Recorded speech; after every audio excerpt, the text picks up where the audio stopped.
एक normal train journey जो कुछ ही घंटों में मौत का सफर बनने वाला था। और जब ये ट्रेन बुसान पहुंचेगी तो कितने लोग जिंदा बचेंगे इसका अंदाजा किसी को भी नहीं था। ये कहानी शुरू होता है स्योकू से, एक ऐसा आदमी जो पैसा कमाने में इतना बिजी रहता था कि अपनी छोटी बेटी को भी थोड़ा टाइम नहीं दे पाता था। उसकी बेटी बस इतना चाहती थी कि वो अपनी माँ से मिल सके। बर्थडे के दिन भी स्योकू ने उसके बेटी के लिए एक ढंग का गिफ्ट तक नहीं लाया था और इसीलिए उसकी बेटी स्वान उससे नाराज थी। वो जिद करती है कि मुझे बुसान जाना है अपनी मम्मी के पास। पहले तो स्योकू मना करता है, लेकिन फिर मजबूरन में अपनी बेटी को लेकर बुसान जाने वाली ट्रेन में बैठ जाता है। देन वहां से ट्रेन धीरे धीरे प्लेटफॉर्म से निकलने लगती है। सब लोग अपने अपने सीट पर सेटल हो चुके थे। कोई सो रहा था, कोई फोन चला रहा था और सब कुछ बिल्कुल नॉर्मल लग रहा था। लेकिन उसी वक्त एक लड़की बुरी तरह से भागते हुए ट्रेन में घुस जाती है। उसके कपड़े फटे हुए थे,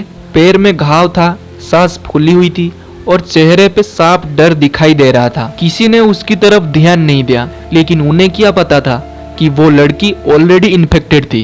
देन वो बाथरूम के पास गिर जाती है। शरीर कांप रहा था और उसकी सांस तेज चल रहा था। एक ट्रेन स्टाफ उसके पास आती है और पूछती है तुम ठीक हो? लेकिन अगले ही पल उस लड़की का शरीर टेढ़ा मेढ़ा होने लगता है, आंखें उलट जाती है और हड्डियां चटकने लगती है और कुछ ही सेकंड्स में वो एक खतरनाक ज़ॉम्बी में तब्दील हो जाती है। सबसे पहले वो स्टाफ पर टूट पड़ती है। उसके चीख सुनते ही लोग घबरा जाते हैं। फिर जो स्टाफ काटा गया था वो भी कुछ ही सेकंड्स में ज़ॉम्बी बनकर दूसरे पर हमला कर देता है। और बस यही से ट्रेन के अंदर शुरू होता है असली खेल। एक के बाद एक लोग काटे जाने लगते हैं और जो भागता है उसका पीछा किया जाता है। पूरी ट्रेन में भगदौड़ मच जाता है। स्योकू तुरंत समझ जाता है कि कुछ तो बुरा हो रहा है। देन वो अपनी बेटी स्वान को लेने के लिए दूसरे कोच की तरफ बढ़ता है। इसी बीच हमें एक और आदमी दिखाया जाता है जिसका नाम है सेंगहवा। ये आदमी देखने में पहाड़ जैसा था और हिम्मत में भी सबसे आगे था। उसकी वाइफ प्रेग्नेंट थी और वो हर हाल में उसे बचाना चाहता था। जब ज़ॉम्बीज उनके कोच तक पहुंचता है, सेंग अपने हाथों से गेट पकड़कर रखता है ताकि अंदर वाले लोग वहां से निकल सके। ट्रेन अब फुल स्पीड में दौड़ रहा था और हर कोच ज़ॉम्बीज से भरने लगा था। कुछ लोग सेफ कंपार्टमेंट में बंद हो गए थे, कुछ बिछड़ गए थे और कुछ को समझ में ही नहीं आ रहा था कि हो क्या रहा है। टीवी पे खबर चलने लगती है कि शहर में इन्फेक्शन फैल चुका है, रोड्स पे ज़ॉम्बीज का आतंक चल रहा है और पूरा स्टेट अफरा तफरी में डूब रहा है। अब ट्रेन के अंदर सर्वाइवर्स छोटे छोटे ग्रुप्स में बंट चुके थे। तब पता चलता है कि स्योकू की बेटी और कुछ लोग ट्रेन के दूसरे हिस्से में फंस गए हैं और अगर उन तक पहुंचना है तो ज़ॉम्बी से भरे कंपार्टमेंट्स को क्रॉस करना पड़ेगा।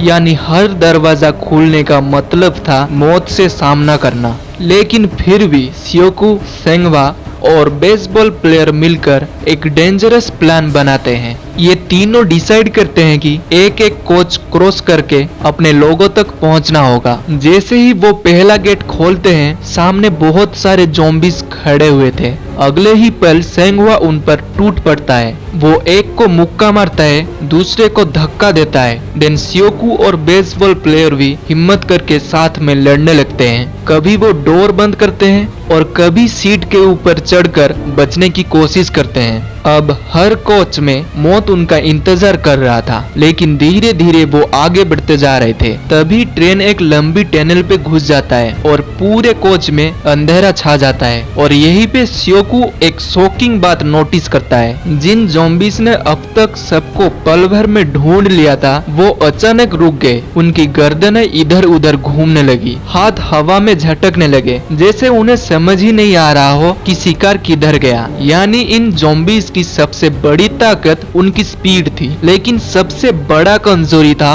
अंधेरा। वो अंधेरे में देख नहीं पा रहे थे, उन्हें बस आवाज और मूवमेंट का अंदाजा हो रहा था। और ये समझते ही स्योकू सबको सिग्नल देता है। देन पूरे कोच में सिर्फ ज़ॉम्बीज की गड़गड़ाहट सुनाई दे रहा था और इन तीनों की धड़कनें। अगर किसी का पैर सीट से टकरा जाता या किसी ने चीख दिया होता तो अगले ही पल पूरा झुंड उन पर टूट पड़ता। ये लोग धीरे धीरे सीट्स के बीच से निकलते हैं, कभी झुककर कभी रुककर और कभी कभी ज़ॉम्बी से बिल्कुल पास से गुजरते हुए। एक ज़ॉम्बी का हाथ श्योकू के कंधे तक आ जाता है, लेकिन अंधेरे की वजह से वो उसे पकड़ नहीं पाता। ट्रेन टनल से बाहर निकलने ही वाली थी और वक्त बहुत कम था। जैसे ही रोशनी वापस आती, ये सारे ज़ॉम्बीज फिर से उन्हें देख लेते और इसीलिए जान हथेली पे रखकर वो लोग दौड़ते हुए अगले गेट तक पहुंचते हैं और गेट बंद कर देते हैं। रोशनी आते ही ज़ॉम्बीज फिर से गेट पर टूट पड़ते हैं, लेकिन तब तक ये लोग बच चुके थे।